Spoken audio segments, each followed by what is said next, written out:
দ্রাক্ষাণী পর্ব ২৯। উর্মি কারাগারের অন্ধকূপে বসে আছে, তাও কয়েক মাস হলো। অন্তরে বেড়ে ওঠা ভ্রূণ জানান দিচ্ছে যে দিন পেরিয়ে যাচ্ছে একটি একটি করে। না হলে এই কারাগারে কি দিন বা কি রাত। এখানে দিন রাতের হিসাব মেলা ভার। উর্মিকে একবারও দেখতে আসেনি রাজন। সেই রাজন যেসব নিয়ম, সব রাজকার্যের ঊর্ধ্বে গিয়ে কেবল উর্মিকে নিয়ে ভাবত, এখন উর্মি জানে রাজনের রাগটা কোথায়, রাজনকে কে কি বুঝিয়েছে। গুরুদেব আসেন মাঝে মাঝে, ওনাকে আটকাবার সাহস কারও নেই। ওনার মুখে বেদ বাস করে, ওনার অভিশাপ ফলদায়ী। কন্যা সম উর্মিমালাকে শ্রদ্ধা করেন গুরুদেব, আবার মেয়ের মতো ভালোবাসেন। উনি জানিয়েছেন রাজন কোনো ভুল ধারণা নিয়ে এ কাজ করেছেন, আর এ কাজ করে তিনি নিজেও সুখী নন। কোথায় রাজন ইন্দ্রাশিসের সেই দীপ্তি, কোথায় সেই স্বর্ণের ন্যায় গাত্রবর্ণ, মুখে তেজদীপ্ত আভা। রাজন যেন বুড়িয়ে যাচ্ছে দিনে দিনে। এক অকাল বার্ধক্য গ্রাস করে নিচ্ছেন ওনাকে। উর্মিকে ভুলতে পারেননি তিনি, আগত সন্তান ওনার না, সেটাও তিনি মেনে নিতে পারছেন না। গুরুদেবকে উর্মি বলে তিনি যেন রাজনকে বোঝান। গুরুদেব ধীর গলায় বলেন, বশ করে রেখেছে তোমার স্বামীকে সে। জন্মে জয়ের আসল পরিচয় পেয়েও না হলে রাজন এ আচরণ করতেন কি? উনি মৃতা রাজমহিষী কেশির সাথে জন্মেজয়কে এক করতে পারছেন কেবল। উর্মির সাথে অবৈধ সম্পর্ক নিয়ে ভাবতে পারছেন জন্মেজয়কে, কিন্তু আসলে জন্মেজয় কে জেনেও তিনি ছুটে যেতে পারছেন না তার কাছে ক্ষমা প্রার্থনা করতে। এদিকে একদন্তর পাশার দানে আবার পরিস্থিতি আগের মতো।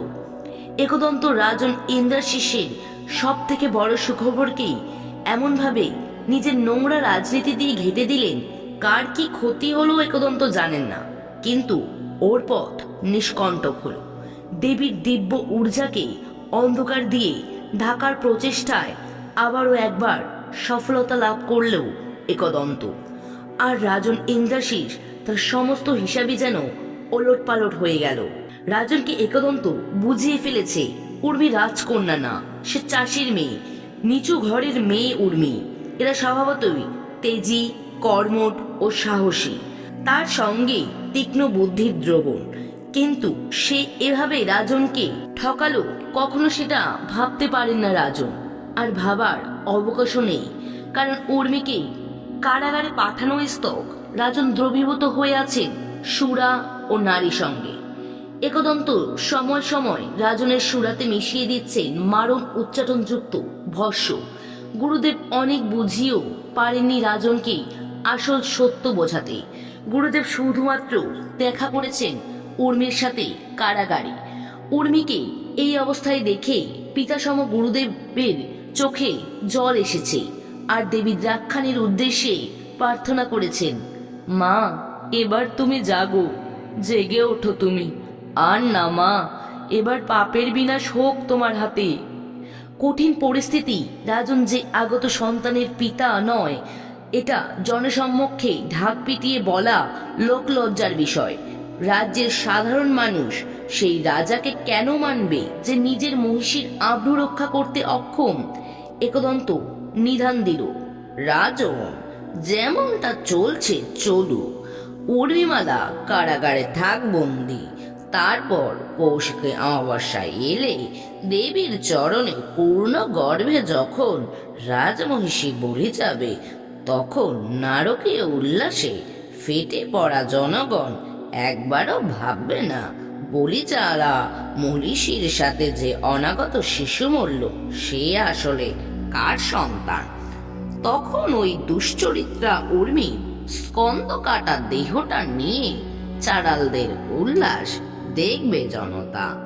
অন্তরালেও কেউ রাজন ইন্দ্রাশিসের পিতৃত্ব নিয়ে প্রশ্ন তুলতে পারবেন না। সকলে জানবে দেবীর ভক্তিতে প্রথম সন্তানকেও ত্যাগ স্বীকার করে নিয়েছে রাজন। এমনকি কালো তার অবগুণ্ঠন সরিয়ে কোনোদিন সত্যকে আলোকগোচর করতে পারবে না। সুতরাং যেটা একদন্ত ও রাজন চাইবে সেটাই সত্য হিসাবে প্রতিষ্ঠা পাবে। ইন্দ্রাশিস চোখ বন্ধ করে মনে মনে স্মরণ করেন সেই মুহূর্তগুলি, যখন উর্মিমালার মধ্যেই রাজন খুঁজে পেয়েছিলেন অনাবিল প্রেম ও সুখ। একদন্ত বলেন, মহারাজ, অপরাধ নেবেন না। ওই কালসর্পিনীর কথা ভেবে দুঃখ পাবেন না। রাজন যদি সম্যক বুঝতে পারেন কোনো ব্যক্তি দ্বারা তার বা তার রাজ্যের অনিষ্ট সাধন সম্ভব, তাহলে সেই ব্যক্তির আয়ু তুলে নেবার আগেই রাজা তাকে হত্যা করবেন। এটাই তো রাজধর্ম। আর জন্মেজয় দণ্ডক বনে আপাতত ধ্যানে বসে আছে। ওর উদ্দেশ্য আপনার ক্ষতি সাধন। এবার ওকে হত্যা করিয়ে দিলেই সব সমস্যা নিষ্কণ্ঠ হবে। সুরাপান করে নেশাতুর রাজন বলেন, তবে যে আপনি বলেছিলেন জন্মেজয় উর্মি ও তার সন্তানের মৃত্যুর খবর পেয়ে ছটফট করে মরুক, এখনই ওকে হত্যা করলে সেই সুযোগ মিলবে কি করে? একদন্ত জানেন কাল ভৈরব যদি এসে হাজির হয় তবে সব শেষ হয়ে যাবে এক মুহূর্তে। তাই জন্মেজয় রূপী কাল ভৈরবকে হত্যা করার সাহস করতেই হয় একদন্তকে। যদিও তাতে সফলতা কতটা আসবে সেই সম্বন্ধে সন্দেহ আছে একদন্ত। একদন্ত প্রথমে ভেবেছিলেন জন্মেজয়কে হত্যা করার দিকে যাবেন না, ওকে তাড়িয়ে দিয়েই পথ নিষ্কণ্ঠ হবে। তারপর জন্মেজয়ের বাস্তব রূপ ও দণ্ডক বনে কঠোর তপের খবর পেয়ে আর একদন্ত ভরসা পাচ্ছেন না। সময় এগিয়ে আসছে। কৌশিকী অমাবস্যা আসতেই হাতে গুনে 2টি মাস বাকি। এর মধ্যে এই যে একদন্তর জন্য নিশ্চিত শান্ত পরিস্থিতি, এটা একদন্তর কাছে সুখকর মনে হয়নি। কেন যেন মনে হচ্ছে প্রবল ঝঞ্ঝাবত আসার আগে শান্তি এই সময়টা। এদিকে রাজনের মননে অধিকার করে ফেলেছে কাল ভৈরব জন্মেজয়। রাজন বাহ্যিকভাবে একদন্তর কবলে থাকলেও তার ইন্দ্রিয় দখল করে রেখেছে জন্মেজয়। রাজন ঘুমন্ত অবস্থায় থাকলে তার আত্মাকে দণ্ডক বনে টেনে আনেন জন্মেজয়। রাজন ইন্দ্রাশিসে রিপু এখন অষ্টসিদ্ধ হয়ে গেছে, আর সেই সিদ্ধির এমন ক্ষমতা যে রাজনের পার্থিব শরীরও বুঝতে পারে না আসলে ঘটনা কি ঘটতে চলেছে দিনে দিনে। নিশি প্রহরে রাজা শয্যায় শায়িত রাজন বিড়বিড় করেন, দেবরাজ সব্যমান পাবনং গিপ্র কঞ্চক বাল্য যোগ্য সূত্রমে অন্ধশেখরং কৃপাকারং নারদাদি যোগী বৃন্দ বন্তিতং দিগম্বরং কাশিকা পুরাধীনাথ কাল ভৈরবং ভজে। এই মন্ত্রের অর্থ হলো, আমি কাল ভৈরবের প্রশংসা গীত করি, যিনি কাশীর নিয়ন্ত্রণ কর্তা, যিনি ইন্দ্র দ্বারা নিবেদিত পদ্মকমল দ্বারা শোভিত, যার সর্প নির্মিত যজ্ঞমালা আছে, যার মস্তকে চন্দ্রের স্থান, যিনি ক্ষমার বিধায়ক, যার মহিমা নারদ ও অন্যান্য স্বর্গীয় গায়েন দ্বারা গীত, এবং যার বস্ত্র দিক নির্দেশনামূলক।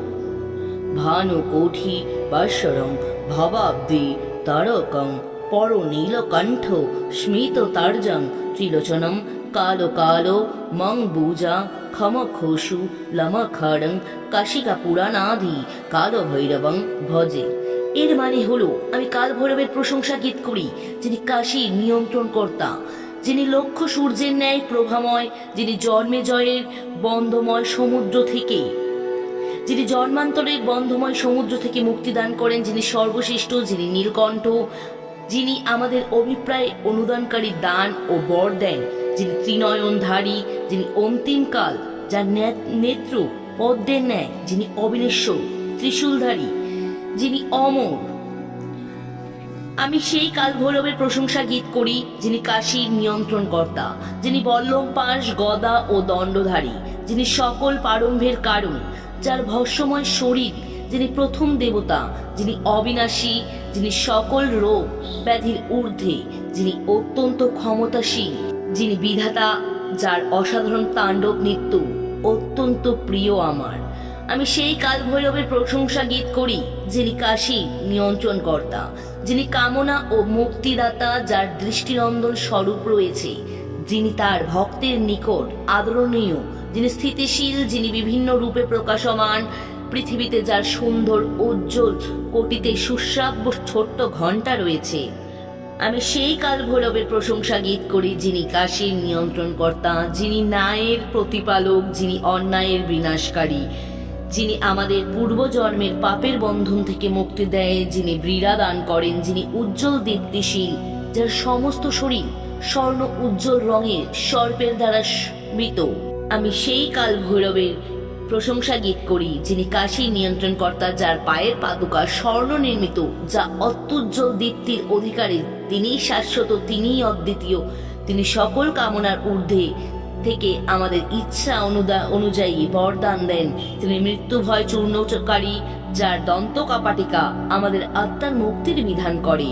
আমি কাল ভৈরবের প্রশংসা গীত করে বলছি, যিনি কাশীর নিয়ন্ত্রণকর্তা, যার অট্টহাসি যথেষ্ট সকল প্রাদুর্ভাব ধ্বংস করতে, যা পদ্মাসনে অধিস্থ ব্রহ্ম দ্বারা সৃষ্ট, যার করুণাময় দর্শন যথেষ্ট সকল পাপ মোচন করতে, যিনি ক্ষমতাশীল শাসক, তিনি অষ্টশক্তির দাতা। আমি সেই কাল ভৈরবের প্রশংসা গীত করি, যিনি কাশীর নিয়ন্ত্রণকর্তা, যিনি সকল অপদেবতা ও আত্মার গোষ্ঠীপতি বা অধিনায়ক, তিনি প্রকাণ্ড অপরিমেয় জয়ের বর্ষণকারী। তিনি কাশীতেই সকলের পাপ মোচন করে সকল শুভকর্মের ফল দান করে। তিনি ঐশ্বর্যপূর্ণ, তিনি সত্য পথের পথ নির্দেশক, তিনি আদি, তিনি বিশ্ব ব্রহ্মাণ্ডের নিয়ন্ত্রণকর্তা। এইভাবেই মন্ত্র জপের মাধ্যমে রাজন ইন্দ্রাশিস নিজের অজান্তে সিদ্ধি সম্পন্ন করে। জন্মে জয় ধীরে ধীরে নীল বর্ণ ধারণ করছে। এদিকে দেবী দ্রাক্ষাণীর মূর্তিতেও সূক্ষ্ম সূক্ষ্ম চির ধরেছে, যেটা কেউ খেয়ালও করছে না। রাজন ইন্দ্রাশিসের অষ্টসিদ্ধির পর একদন্তর সমস্ত খেলাকেই সামনে চলে আসবে। জানতে হলে শুনতে হবে পরবর্তী পর্বগুলো। যারা এখনো সাবস্ক্রাইব করেননি অবশ্যই সাবস্ক্রাইব করে দিন।